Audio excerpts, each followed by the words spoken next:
in path paved for Tahawwur Rana's extradition. He, of course, was at the center of planning and executing the terrible tragedy that took place in 2008 on 26/11. Well, yes, absolutely. A big development is coming from the United States Supreme Court, where the United States Supreme Court has rejected Tahawwur Rana's petition. A kind of review petition, wherein it has been rejected it was an emergency petition filed by Tahawwur Rana in U.S. Supreme Court, in which he opposed his extradition to India, citing torture and his ailments and other things. And the top court of the United States, Supreme Court of the United States, rejected Tahawwur Rana's petition, this emergency petition of Tahawwur Rana, and this is and paving a way for the extradition of Tahawwur Rana to India, who is the key accused in 26/11 Mumbai terror attack. So it's a big development coming in from the United States Supreme Court, where the United States Supreme Court has rejected emergency petition of Tahawwur Rana, which he filed last month itself. I mean, a few days back, and also he lost all the legal battles in the United States, and finally Donald Trump administration signed for his extradition to India. And it's a big, not just a legal development, but in the international affairs. It's also a kind of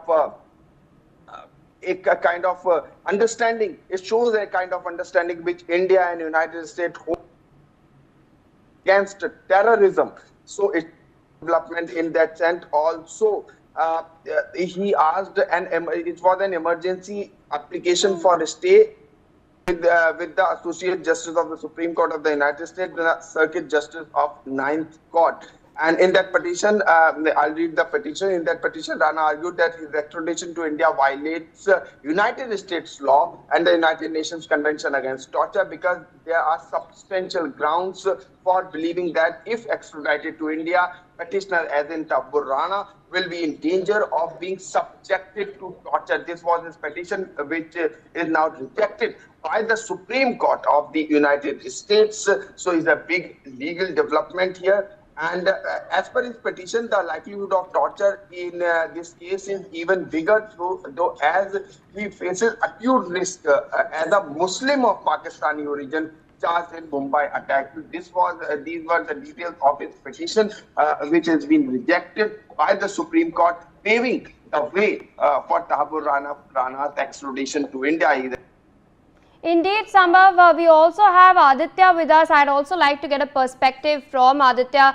We've of course heard Sambhav share all those details in a very comprehensive manner. This case has been going on for years and years. India, of course, sent a slew of dossiers over and over, but no such breakthrough has really come. And now, of course, after several years, will we finally see justice being meted out for the victims of 26/11? What possible revelations can we find out? Because of course, Headley, during his testimony, had stated that he had used Rana's company to identify and surveil potential targets for the Lashkar-e-Taiba.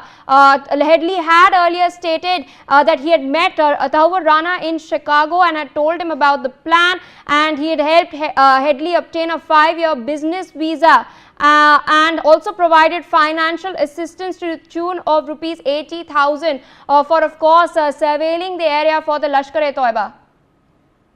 Well, Priya, it's a great diplomatic win for India.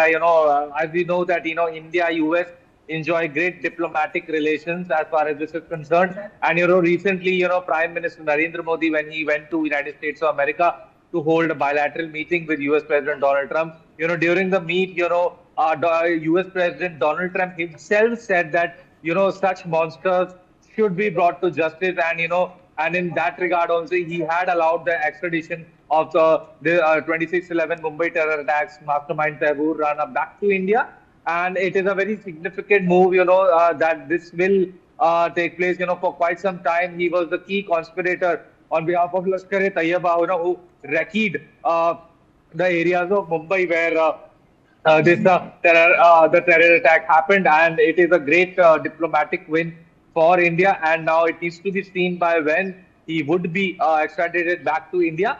And recently, last month also, after Prime Minister Narendra Modi met U.S. President Donald Trump, the National Investigative Agency team also went to United States of America, to hold talks with the U.S. counterparts, as to how can that, how swiftly, how rapidly can the extradition of Tahawwur Rana for facing the trial in India can be expedited, and we can think that that this NIA visit, the NIA officials visit to the United States of America has also been instrumental in this positive development. Yes, Pia. All right, I'd like to thank both Sambhav as well as Aditya for coming on the broadcast, sharing the latest details, and of course providing perspective of what might happen next. We will continue to track this very, very important update. Meanwhile, we're slipping into a quick short break.